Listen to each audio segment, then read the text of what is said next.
Christianity has many dangerous habits, but one of Christianity's most dangerous habits is this: teaching people to wait for divine rescue while real harm continues to unfold.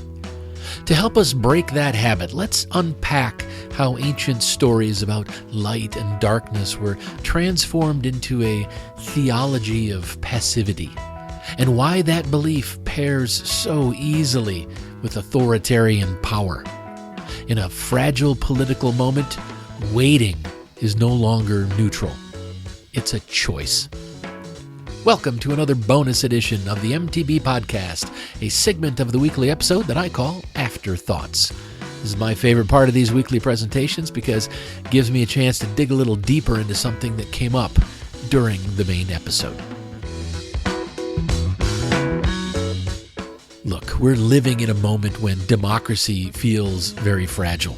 Authoritarianism is no longer hypothetical, and fear is being deliberately cultivated as a political tool. And in moments like this, a lot of people, especially Christians, have been taught that the faithful response is to pray and wait, to trust that God is in control, to believe that things will somehow work themselves out without demanding too much from us. Now, that belief might feel comforting to lots of people, but it's also incredibly dangerous. Because while people are waiting for that divine rescue, real harm is continuing to happen in the real world. And it's being justified, excused, and even normalized.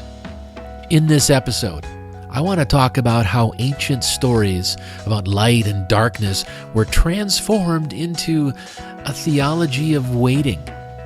Why that theology pairs so well with authoritarian power, and why, if we're serious about resisting what's happening right now, why we need to stop waiting and start taking responsibility for one another.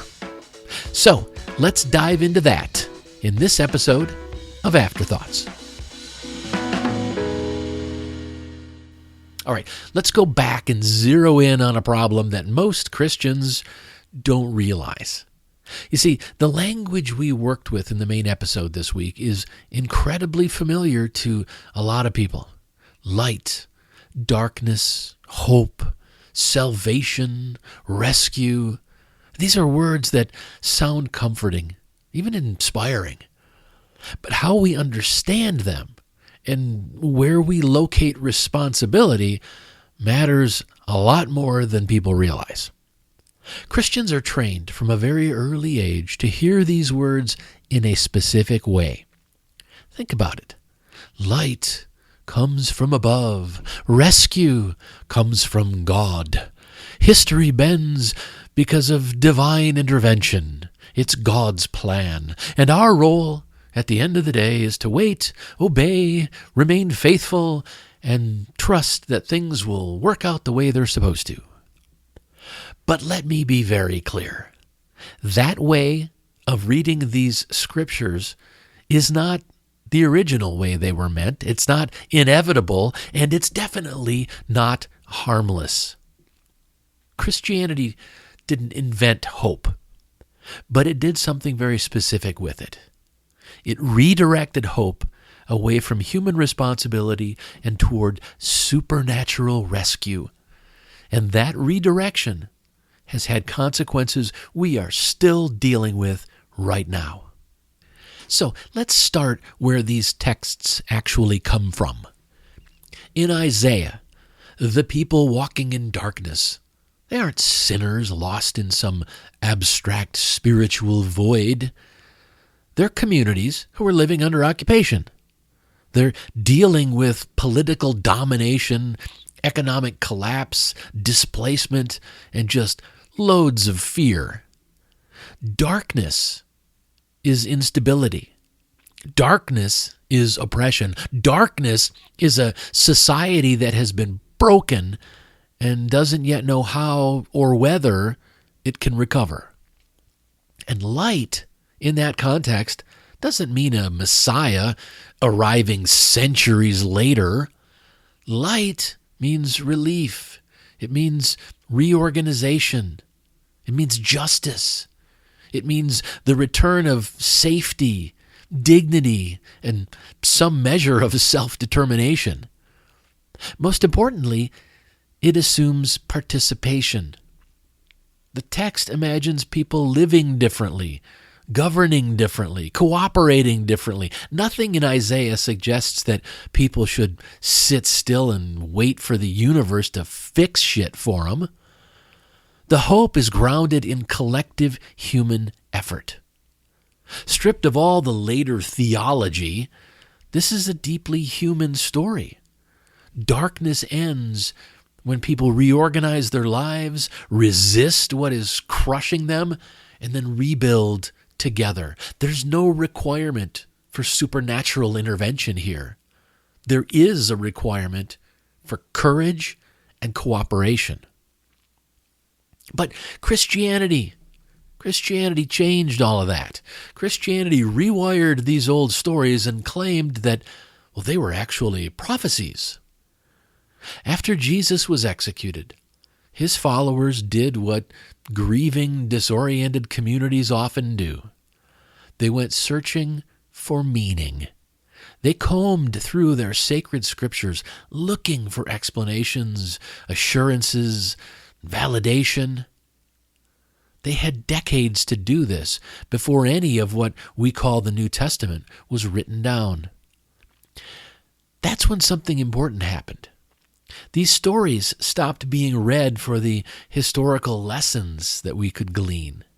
They started being read as something completely forward-looking. Poetry about political recovery became prediction. Metaphor became promise. Stories about human struggle became divine guarantee. This is where Christianity made its most consequential move. Hope was no longer something people practiced. It became something people prayed about and then waited for. Justice was no longer something communities built. It was something God would deliver. The problem with all of those things is that it took responsibility away from people and shifted it upward to the invisible guy in the sky. And that shift feels comforting for lots of people.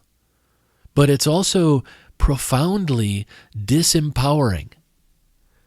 Christianity didn't just spiritualize these texts. It neutralized them. It turned stories about human agency into assurances that someone else is in control. Now, to be fair, and I think this matters, we need to acknowledge why this works so well. Why does waiting feel safer than acting? Why does obedience feel simpler than responsibility? Why does believing that suffering has a purpose, why does that feel better than admitting it might be meaningless or preventable? Well, it's because faith offers emotional relief. It reduces anxiety in the short term because it tells people, you don't have to fix this. Someone bigger has it handled. But here's the hard truth. A belief can feel comforting and still be destructive. When people are trained to expect rescue, they stop preparing for responsibility. When they believe justice is guaranteed by God, they become tolerant of injustice in the meantime. When hope is deferred to the supernatural, cruelty can be reframed as, it's temporary, maybe necessary, sometimes even righteous. This is why authoritarian leaders love religious passivity. God will fix it pairs very neatly with strong man will fix it. In both cases, the message is the same. Don't act, don't question, don't organize, just trust. All right, this is where I'm going to stop being polite, as I guess I've been polite so far. Christianity has trained generations of people to wait in the darkness and then act surprised when the darkness gets worse. Christianity has taught people to accept suffering as God's will. They've taught people to see inequality as part of some divine plan, to treat injustice as something that will be addressed later. If not in this life, then in the next. And yes, some Christians today do encourage people to be a light for others, be a light in the world. They talk about kindness, they talk about service, they talk about compassion, and that's good as far as it goes. But here's the problem. They still cling to the core supernatural claims. They still believe God is ultimately in charge. They still believe history bends toward justice, regardless of what people do. And that belief quietly undermines everything else that they do. Because if God is in control, human failure is never fully urgent. If salvation is guaranteed, well, harm can be tolerated. And if justice is cosmic, accountability in the here and now becomes sort of optional. That's how you end up with Christians who do good things locally while supporting systems globally that cause massive harm. That's how Christian nationalism functions. It blends kindness at the personal level with brutality at the political level, and then calls both situations God's will. A religion that teaches people to wait in darkness will always end up blessing whoever holds the torch, even if that torch is being used to burn society down. So, let's reclaim the word light. Because you know what? It doesn't belong to Christianity. Light is knowledge. Light is solidarity. Light is courage. Light is cooperation. Light is what happens when people stop waiting and start acting together. Light doesn't descend from above. It radiates outward. And it spreads. And that's why the challenge that I offered this week in the main episode matters so much. Reaching out to another person, rebuilding connection, breaking isolation. These aren't small gestures. They are the opposite of passivity. They are how people remember they're not alone. And because of that, those people aren't powerless either. Connection interrupts fear. Conversation disrupts despair. Action, however modest, taking action pushes back against the lie that nothing can be done. We just have to wait. We just need to put it in God's hands and trust for the best. We're living in a moment of real instability. Fear is high. Authoritarianism is rising in the United States and around the world, and the temptation to retreat into comfort, belief, or waiting, well, that temptation is very strong for far too many people. Christianity tells people to wait for light. Reality demands that we be the light.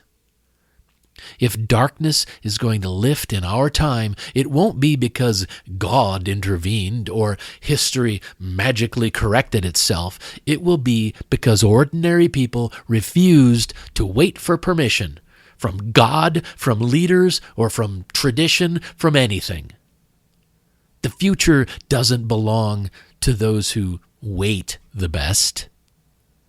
The future belongs to those who act together. And that's a responsibility we can't keep outsourcing without paying the ultimate price.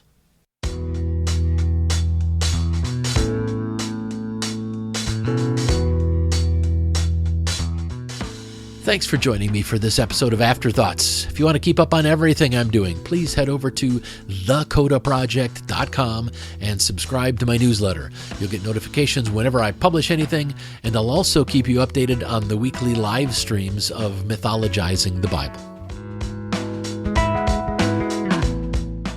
If you subscribe for free over at the Coda Project, you'll start receiving my publication called The Weekly Compass. This is a brief guide on a single core value. Think of it as a mini lesson plan for personal growth. Perfect for families, students, and adults because I include discussion questions designed for each age group. As a subscriber, you'll also have access to the Guide to Kitchen Table Activism, which is a detailed resource designed to help you be politically active from your own home. The guide explains why activism is important, the philosophy behind kitchen table activism, and the foundational values it supports, before laying out how to use the tools you have to make your voice heard. And it only takes 15 minutes a week. If you care about our democracy, our country, and our world, then I encourage you to check it out.